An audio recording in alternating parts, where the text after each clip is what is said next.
Yes. Hello, everyone. Welcome to Cheddar Politics. Only 103 more days until the midterms. I'm Baker Machado in New York.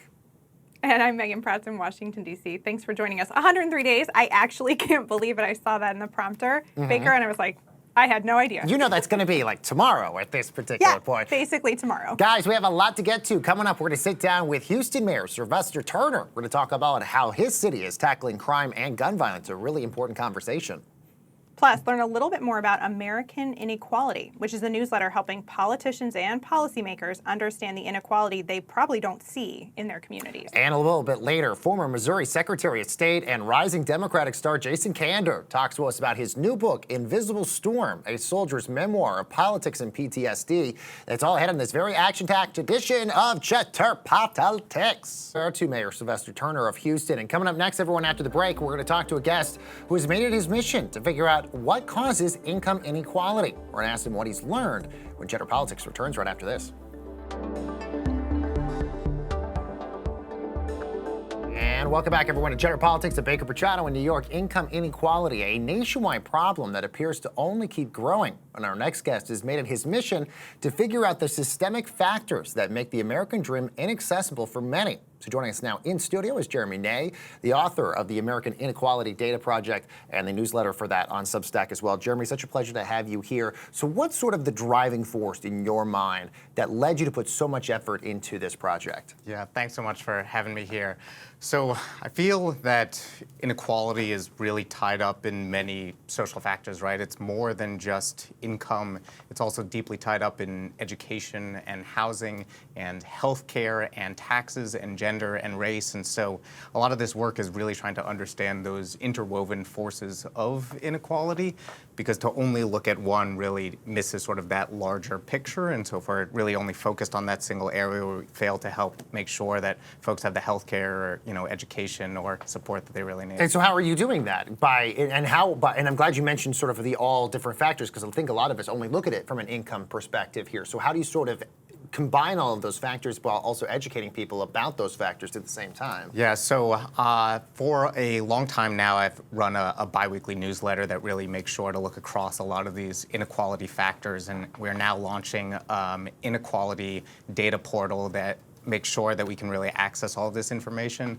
The website for that is AmericanInequality.io, really allowing both politicians, policymakers, businesses, individuals to see, that cross-cutting look, because if we want to start making a dent in inequality and turning the tide, folks can really go there to make sure that they're, seeing these factors that maybe get left in the dark, like single-parent homes or food deserts or that actually segues perfectly my next question. What inequality do you think that it would shock most people that they don't think about, that maybe we don't talk about as much? Yeah, so one of the biggest ones right now is life expectancy that I think really doesn't get, enough attention. So right now, the U.S. is actually facing the greatest divide in life expectancy across regions in the last 40 years. So if you happen to be born in, a certain part of South Dakota, you'll die at 67 on average, but being born in certain parts of Colorado, you'll die at 87 on average. So, being born there for no fault of your own. And so these discrepancies really have these huge,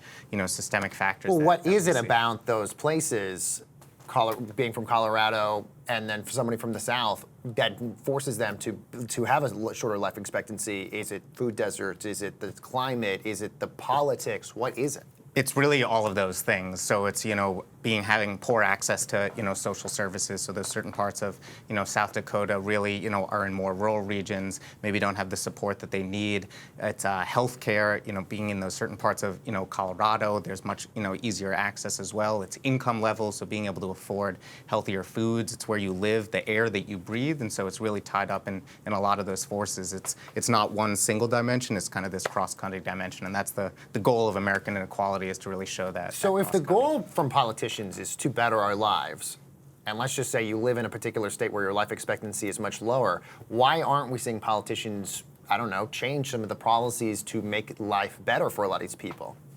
Yeah, so I think it's really hard in some ways to do this cross-cutting look and trying to implement policies that make sure that we're looking at healthcare and education and taxes all at once. But I think politicians sometimes are doing good work to push that forward. I think about the earned income tax credit and the child tax credit as really great examples of policies that put cash in the hands of low-income families, families with children who are in need, and to make sure that they can really be combating getting that cash for their health care, for their rent, to make sure that they're, sending their kids to good schools. But it's challenging to be able to, create a policy that works across. Why are, like those in particular, those tend to be platforms the Democratic Party tends to really prop up. Why are those things that seem to be pretty benign and innocuous so politically divisive then? Yeah, so I think it's in part because of just where we're, sending our funds, to in some ways, and I think it's, thinking about which parts of the, socioeconomic ladder we are supporting. And I think, the child tax credit and the earned income tax credit were actually, policies that were well championed by Republicans for many years, and have now taken on this more, Democratic keel. But I think that we can do more to make sure that it sort of like takes that bipartisan approach again, because cash is king. Totally, and I also think transparency and data is king also, and showing people a lot of the statistics, I think, regardless of their political affiliation, I think really is a stark sort of reminder and visualization for people to see. Jeremy Nate, such a pleasure to have you here, the author of the American Inequality Data Project and also that newsletter on Substack as well. And next, friends, after the break, we're sitting down with Democratic darling Jason Kander. We're talking all about his new book. Don't go anywhere.